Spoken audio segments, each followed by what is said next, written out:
within the last few months, just been hearing from a source close to Boris Johnson, and this is what they were saying. It is ridiculous that these views are being attacked.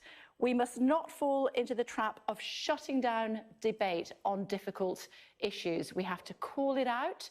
If we fail to speak up for liberal values, then we are simply yielding ground to reactionaries and extremists. So that's what a source close to Boris said within the last few moments. Conservative MP Andrew Bridgen has said Mr Johnson shouldn't apologise over the comments. He joins us now. Hello to you. Why should he not apologise? Well, Boris is writing a column for the Daily Telegraph. He, in a sort of light-hearted way, he pointed out that Denmark, another of our European allies, has banned the burqa after Germany, Austria, France, Belgium, a partial ban in the Netherlands, not known for its outright views. And what he said was that that's not the solution for the UK. However, he said he felt that that garb is generally oppressive, he feels that, and he's not sure that it has a place in 21st century Britain. However, you know, he, like I, don't think that the government should tell women or anyone else what they should wear. No, he said that they look like bank robbers and letterboxes, is what he said. And he knew that that was provocative, and he knew that that would cause offence. Well, you'll be aware that you can't go into a bank wearing a crash helmet. You can't even pay for your, normally at night time, you can't pay for your fuel at the filling station wearing face covering. I think he made the point, but you know, you've got people on the left who are absolutely desperate to divert attention away from the anti-Semitism that is the Labour Party is mired in, and you've got Boris's political opponents in the Conservative Party who see him as a threat, who are keen just to bash him, and we're in the silly season and there isn't enough news about that. That's why we're here. OK, so just to clarify, you are comparing women, Muslim women wearing burqas to not being able to go into a bank wearing a crash helmet, is that right? What I'm saying is that you're not allowed to go into a bank with your face covered so that the CCTV can't see you. What's that got to do with anything? That's it. That's important. What's that got to do with anything? Yeah. Well, that's the rules of going into the bank. You have to show your face, don't you? What on earth has that got to do with suggesting that women in a burqa look like bank robbers? Well, there's millions of years of human evolution that we look for affirmation for our own words and actions in the faces of others, and when people can't see someone's face, it makes them feel uncomfortable because they don't get that behavioural feedback, and it makes me uncomfortable. But no, someone wearing a burqa doesn't make me any more uncomfortable than trying to have a conversation with someone wearing a crash helmet with the visor down. That makes me feel uncomfortable as well. That's just perfectly natural. So you feel uncomfortable having a conversation with a woman who's wearing a burqa? I think I do, because when I'm speaking to someone and I want to see their reaction to my actions and my words, you look at their face. There's millions of years of human evolution in judging people's reactions from their faces. And obviously without that feedback, the conversation is very difficult, because that's what we're used to.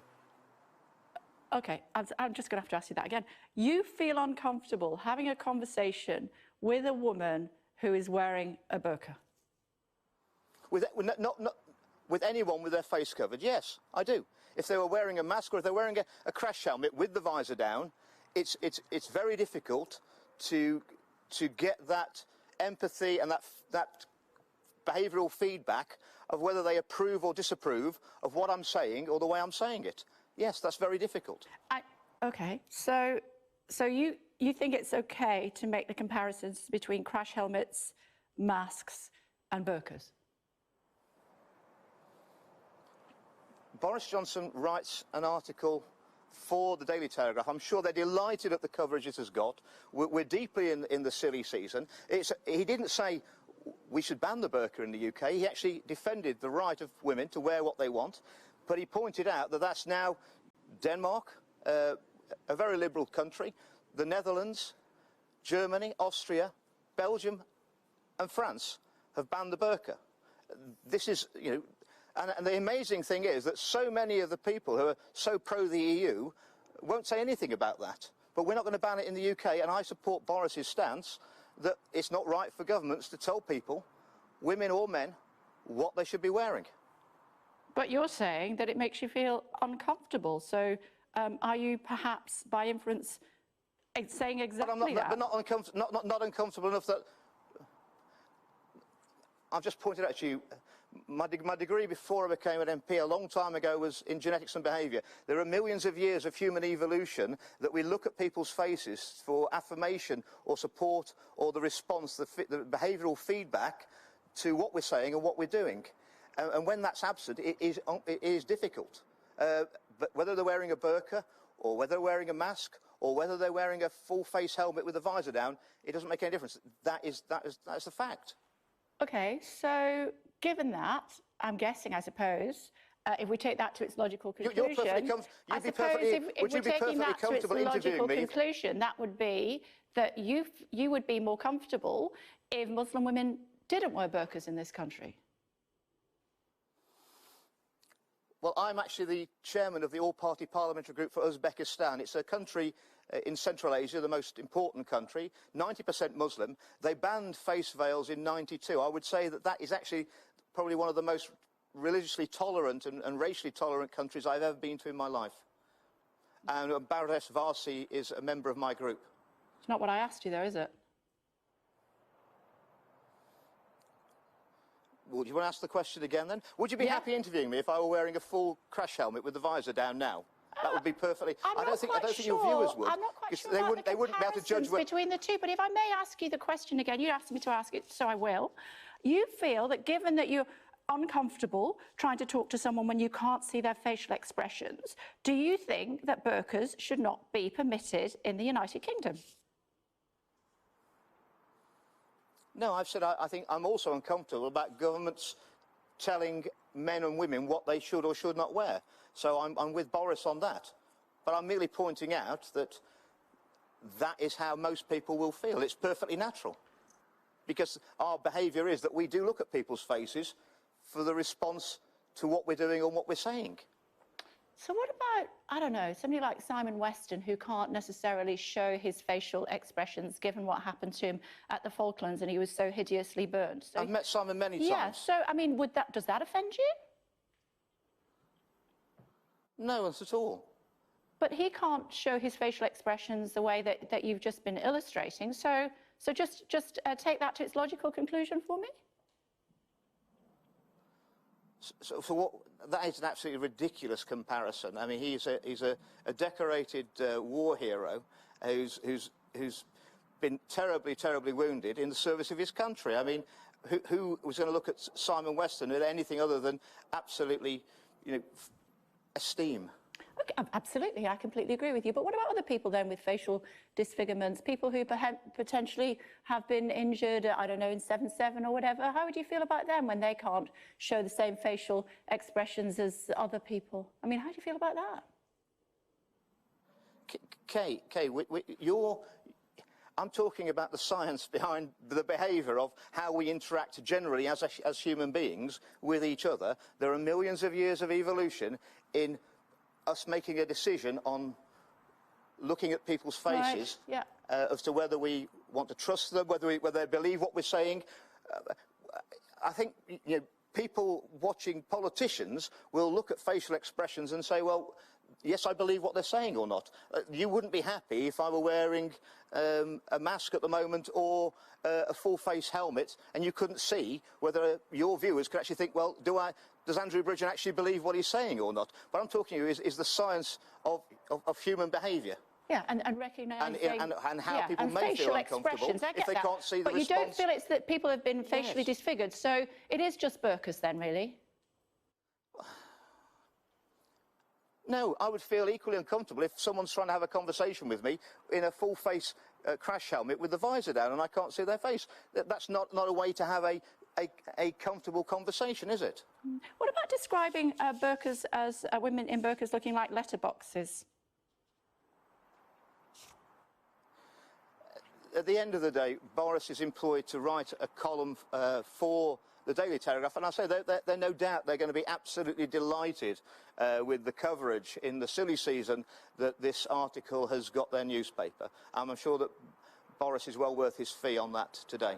What about describing women as in burqas as looking like letterboxes? How do you feel about that? I wouldn't have used that phrase myself, but I mean, I've heard it in company. People have said that before. I think that the burqa itself is divisive. I think it puts a divide between people. I think it's actually quite insular, and you know, at the end of the day, it's people's choice. As long as they're doing it from their own free choice, I think that's absolutely fine. But I wouldn't want to think that people are forced into wearing the burqa.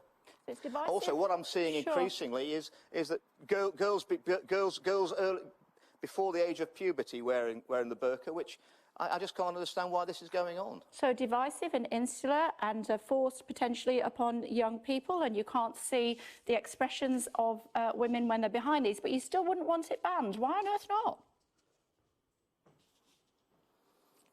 Because I'm also uncomfortable about governments, probably mostly run by men, telling women what they should wear. And I think it's banned in France. And I think when you've got French police going onto a beach in France and telling women they've got to take clothes off, I don't think that's where we want to go in this country, and I don't think it's the British way of doing things. OK. So what do you think about Brandon Lewis, your party chair, saying that Boris should apologise?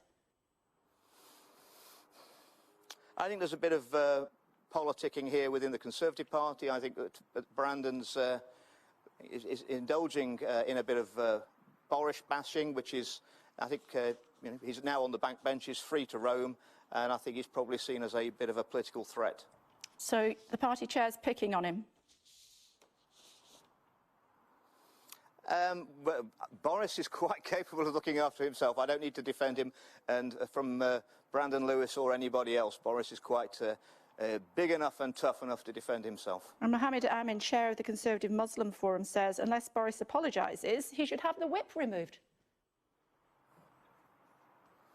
Well, there's some people saying it's racism. Well, I mean, I don't understand that, because the last time I looked, Islam wasn't a race, it's a religion, and it covers many creeds. It's not racist. He's commenting on an issue where a close neighbour of ours, Denmark, in line with many other countries, have taken a decision to ban the burqa in their country, and it's a decision that he doesn't support us doing in this country, but he is addressing the issue. And I think, you know, we do have freedom of speech in our country, and I think Boris's views, we need to be, the first thing to addressing anything is you've got to be able to free to discuss it, and Boris has raised an issue. It's in the silly season, there's not much news about, and it's been blown out of all proportion. Racism, but, I think probably Islamophobia, people were saying. What has he said that's wrong? Yeah, I suppose racism, I think Islamophobia is what people have been saying. But nevertheless, Mohammed Amin, as I said, chair of the Conservative Muslim Forum, Islamophobia is an irrational fear of Islam. If Boris doesn't apologise, that the whip should be removed from him. He is representing a significant number of conservative Muslims. As a result, should his view just be ignored? Well, we live in a free democracy, and he's made his view. You've put his view out to your viewers, and he's entitled to that view. That's the country we live in. But Boris is entitled to his view as well, and every one of your viewers is entitled to their view. They don't have to have a vision of our country thrust down their throat, either by you, by me, or by Boris, or by anybody else. Good to talk to you as always. That's the great thing about living in a democracy. Absolutely. Good to talk to you. Thanks for joining us on Sky News this afternoon. Thank you. At K. Burn.